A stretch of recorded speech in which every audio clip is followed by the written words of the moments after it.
hot diddly dang hosts and Oolan neighborinos, we are back in for another edition of the Playbook Pundits podcast, videocast, whatever we call this thing. I mean, there is an audio version of it too, so it is technically a podcast. It's not just a half an hour of us staring at the camera, imagining football, so it's a podcast. Anyway, now that we've established that, we are going to talk a lot about Siouxland football today. RPI came out today. Yes. So why don't we start with that, and I guess we should say I am Assistant Sports Editor Shane Lantz of the Sioux City Journal, and this is Sports Editor, not assistant, just the sports editor, Zach James. And I have been before, though. You have been, and now I am you.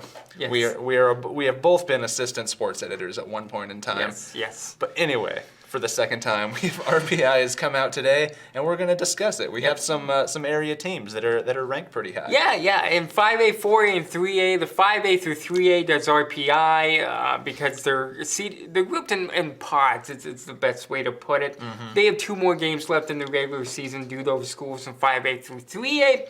But the schools from 2A to 8 player, this is it. This is the final week of the regular season for 2A, 1A, A, and 8-man, which is kind of crazy to think about. It feels like we just started this podcast. I know it, but here we go with district play finishing up in the smaller schools. But like you mentioned, RPI did come out today, the Week 7 version. And in Class 5A, obviously, none of the 3 city teams are in the top 10, but the 2 highest are East at 19th and North at 23rd. Now, what makes that important is the top 16 teams in 5A, 4A, and 3A make it to the state playoffs. Mm-hmm. If you're 17th or below, I think there is a wild card in there too, but you want to be in the top 16. So they are in a stressful position. They're on the bubble. They're on the bubble. And both teams are coming off wins last week. East with an emphatic win at Des Moines East. In the North what did North do last week? I don't even remember. North, I have it in my notes.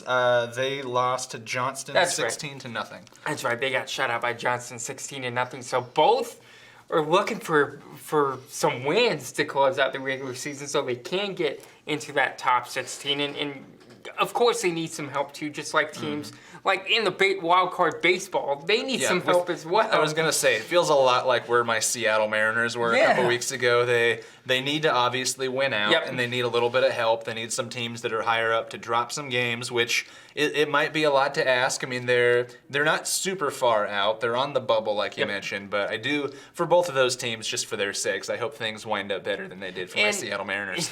And in terms of East, I can kind of tell where their tension is because I think it was either 2019 or last year. I don't remember.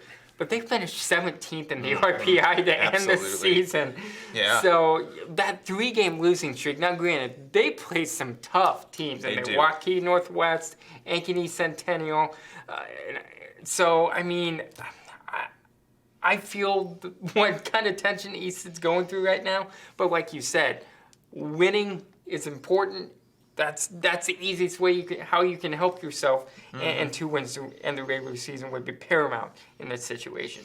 Yeah, it reminds me a lot of a couple years ago. It was actually, I think, the year before I got to Mason City. Clear Lake football didn't make the playoffs. I believe they finished 17th also in RPI, just on the bubble. And I know head coach Jared DeVries, he was very frustrated by that. Former Hawkeye Jared DeVries, actually the all-time Big Ten leading tackler as well, former Detroit Lion. Let's just go through his whole career. But yeah, I remember him being very frustrated about that. And I don't know if there's issues in the way that they calculate RPI. I haven't dove enough into that system to really know either. I just I see the numbers and I react to them. Yeah, you see the numbers, you see their win-loss, you see their opponent's record. And then you go on your podcast and talk about it. Yes. But yeah, I know there a lot of coaches, when they do wind up on the bubble, they get frustrated with that. But honestly, it's like you said, at this point, all you can do is win. Yep. And if you wind up not making it, then maybe you can complain about it or just kind of grouse about it a little bit. But you would have done everything you could possibly do. You just have to win at this point in the year. And same thing with North, with 2 games left and a big one Friday night at home against the West. I mean, that's a winnable game for the Stars. And if the Stars can win that one, then they're just one step closer to getting a playoff berth, which would be huge for that program. Yeah, I mean, absolutely. Like we've mentioned, I think they had only one win a couple years ago, went back up to 3 wins, and now they're fighting for a playoff spot. Yeah. I mean, this program is building itself. That it's obviously showing progress, and they may have lost a tough one this past Friday night, but you can see the areas of growth with this team each and every week. You could say that with all 3 city schools, really. I mean, Absolutely. West winning those 2 back-to-back games. East, maybe Coach Brian Webb wouldn't say improvement per se. Maybe he does, but with them sitting at 4-3 going into week 8. Maybe that's an improvement, maybe not. But they are still having some success this season. But definitely in terms of North and West, they're seeing some success. South Sioux seeing some success on the Nebraska side. Dakota Valley. Oh yeah, I was just going to mention them too. Big improvement this week. I mean, they lost, was it 1 point to Sioux Falls Christian? But another 1 point loss, back-to-back years. Which is still, it's for this season, it's been a tough one for them. But yeah, they're showing some serious progress too. And give it maybe a year or two, I think most of the schools in this city are going to be very competitive. And even Heelan, I mean, they go into week 8, not really much to play for. They're 33rd in 3A RPI, which isn't last, by the way. Saydale is last, and ooh, that program's a mess right now. But maybe even Heelan can be improved. Yeah. A couple years down the road. Maybe Absolutely. that's something to look forward to. Speaking of Heelan, I believe their 1951-1961 state championship football teams are going to make an appearance on Friday night, and we'll have a story on that coming up later this week in the Journal. I'm really looking forward to doing a story on that. Absolutely, yeah. That's something for, in a tough season, I mean, fans still come out to games. I mean, they've, like you mentioned, they maybe don't have a whole lot to play for right now with 33rd in RPI, but yeah, you always like to see old-timers come back and celebrate some past history. So yeah, something fun for them to look forward to. Let's move on from the RPI discussion and move on to Class 4A now. We got 2 teams kind of on the bubble there as well. Spencer is on the good side of the bubble in 14th with an RPI of .5656. They're in the top 16. But Lamar's is in 20th at .5207. Let's talk about the Tigers for a quick second. They lost a heartbreaker to Webster City. Webster City held Spencer to 99 rushing yards over It's the impressive. weekend. And with a really good running back like Taryn Green, which we haven't talked about much, he's a really good running back. So for Webster City's defense to hold him to low yardage, I don't remember what the number was off the top of my head, but good job out of the Lynx defense to shut down the Tigers. And It's impressive work from the defensive Tigers line. need to find a way to kind of get back on the horse in terms of rushing and get back going in these last 2 regular season games. Yeah, I mean, if you have a running back like that has an off night, or as a whole, just the rushing game has a bit of an off night, sometimes that serves as a wake-up call for teams. I mean, a couple weeks left, and they're at this point, they're on the bubble, like we mentioned. I mean, they're on the good side of the bubble, but they don't have a whole lot of breathing room there. But yeah, when you have a night like that I think a lot of times can be motivation. You kind of see what weaknesses you have, if any, and then you go in the film room, you lock them down, and you're like, all right, last couple weeks of the season, we really got to do this. And I'm sure they're doing that today. Absolutely. Monday film time. Monday film time, that's right. Probably right about now, 3 o'clock. Right about now, just getting out of class, getting on their top shelves, and headed to the film room to see what they can do. Lamar's is 20th. They're on the wrong side of the bubble, but you know what? They're having a really good season after just winning once last year, and I think that was in the regular season finale against Heelan.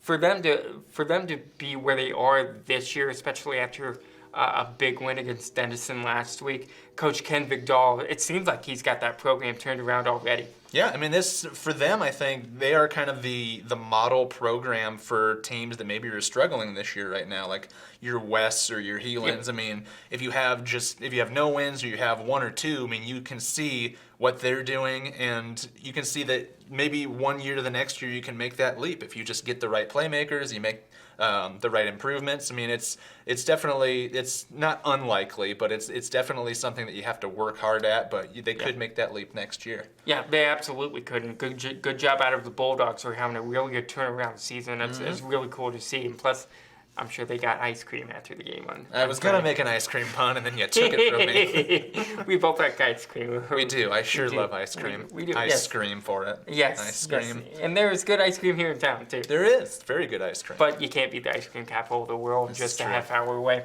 In Class 3A RPI, we got the number one team in the state in terms of Boyd and Hull Rack Valley. Yep. After they beat SBL, and it wasn't really a close game. I got to watch the second half of that game. Landon Van Kekricks, who, by the way, will be this week's Siouxland Athlete of the Week. Very deserving. Yeah, it's very deserving. I think he had like just 4 or 5 catches for 153 yards. 2 touchdowns. 2 touchdowns, both 9 coming in the tackles. first half. Yep, and you. I have like all the you stats mentioned. right here. Good I wrote job. them all down. Good job. Damn, why do you remember that? I covered the game and you have the stats. I came prepared. You came prepared.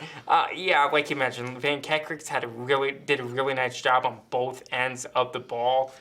And he is going to be this week's Siouxland Athlete of the Week. And Tanner Teslaw having a real good season coming back at the quarterback position. It's a name we hear week after week. Yes, He's putting up big numbers. And we're going to talk about him a lot in the winter, too.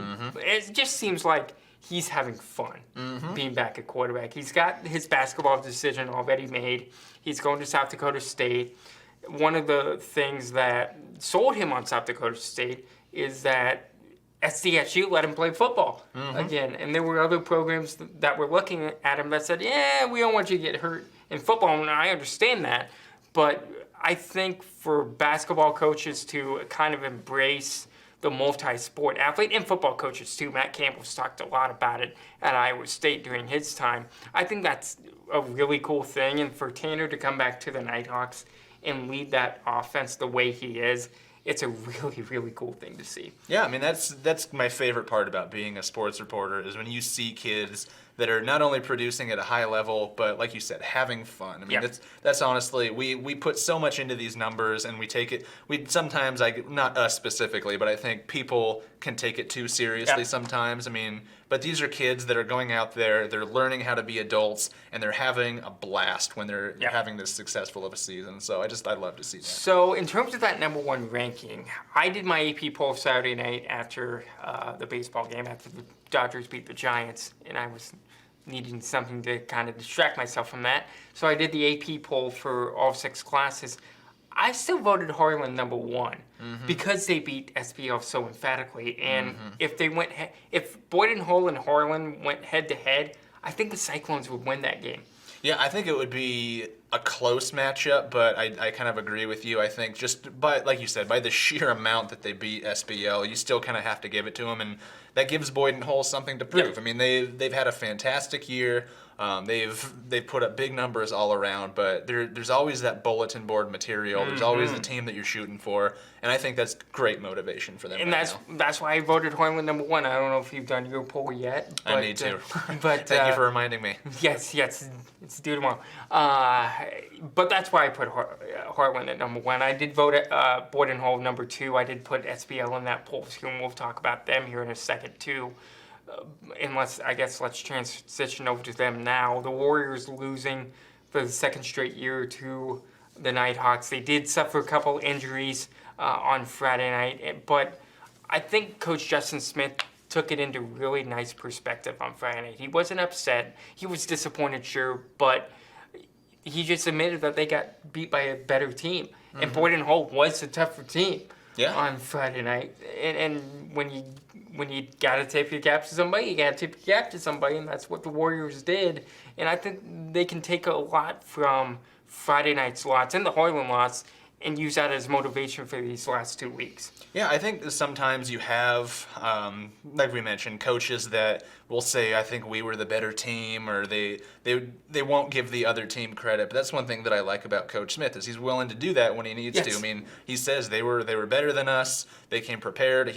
It's not that he's super tough on his team, but he will give credit where credit is due. And he did. And I respect that a ton. I really do too. I like when coaches do that because you need to recognize your own weaknesses in football, and you need to see the other team's strength, and you can use that as like, okay, we need to be as good as them at this certain thing. So yeah, it's a learning experience for them. They still have, for SBL, they still have a lot of great players, as we've mentioned many times, and maybe this is just kind of the kick in the pants that they kind of need. Yep, and of course, as a reminder, district play in 2A, 1A, A, and 8 player are That's how they format theirs. The end of the regular season is this week. Some teams, if they don't make the playoffs, can play like an exhibition game next week if they elect to. I think some teams will, but we'll just see how that goes. To give the kids one more game next week, I think that would be a cool thing. Yeah, if there's a team that's dealing with some kind of, or maybe a star player that hasn't played a lot due to injury or something else, I mean, it's kind of a thing where you just get some reps, you get ready, and that 2-week break, that can have a negative effect, I guess, sometimes. I mean, if you get a little bit rusty and you get out of your rhythm. Football, I think, is very much a game of rhythm.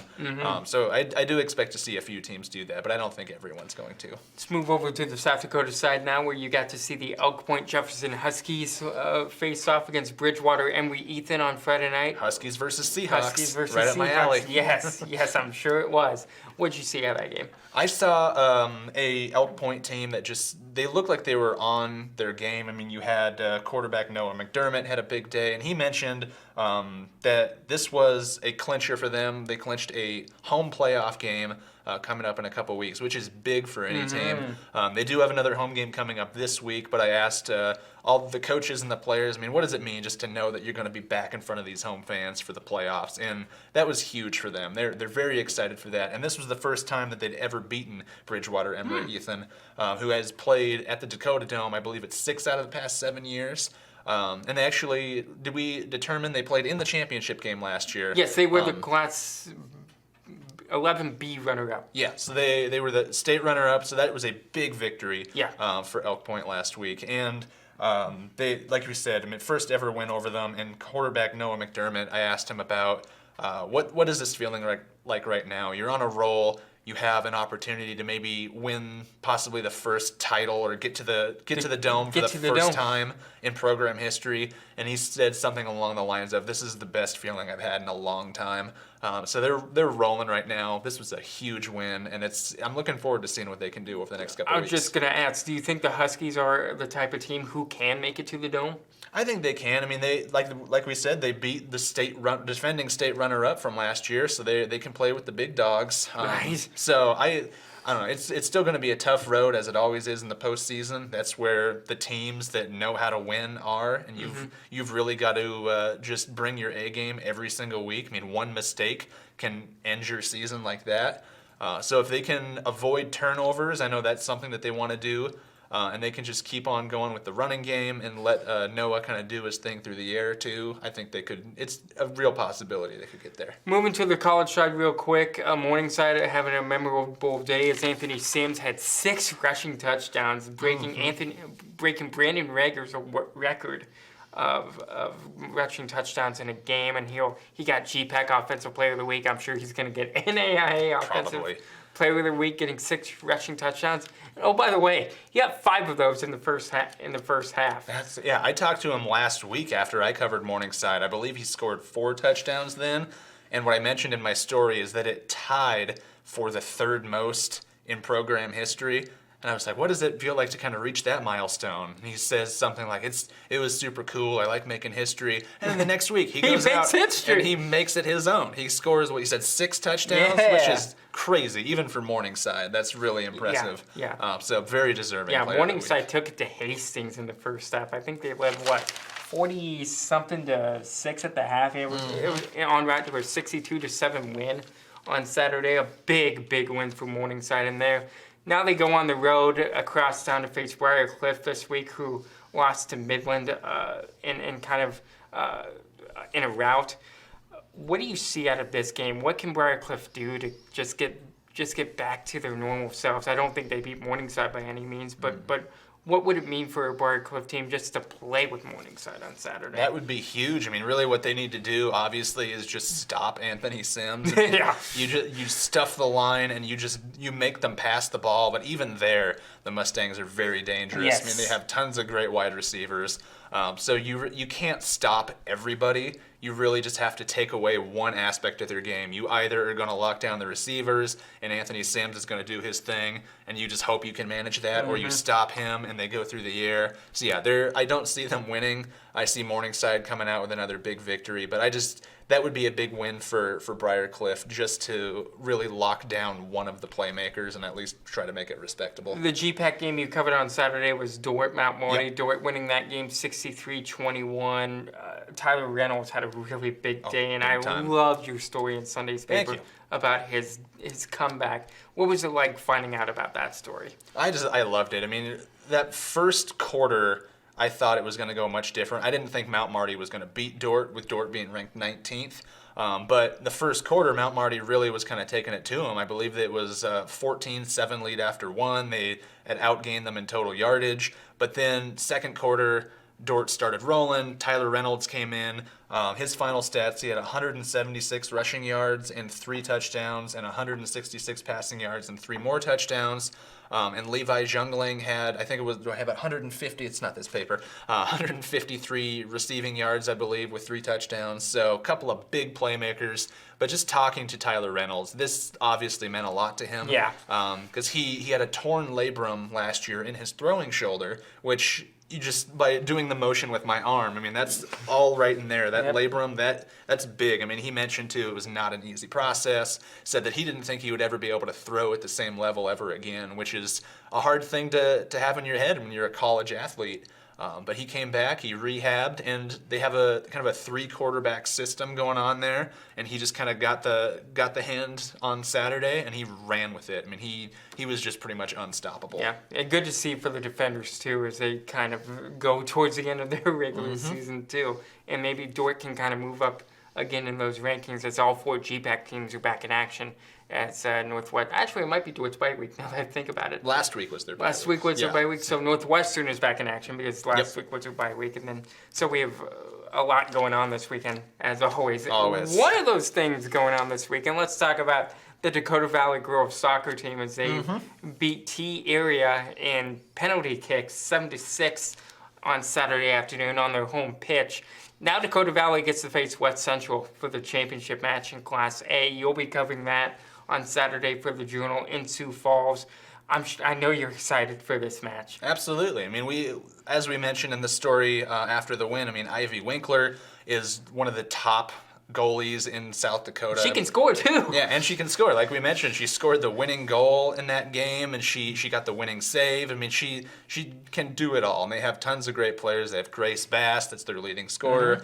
Ivy, I believe, is the top goalie in saves right now in Class A for South Dakota. And so it's an exciting time for them. They've never, prior to this season, they'd never won more than 5 games.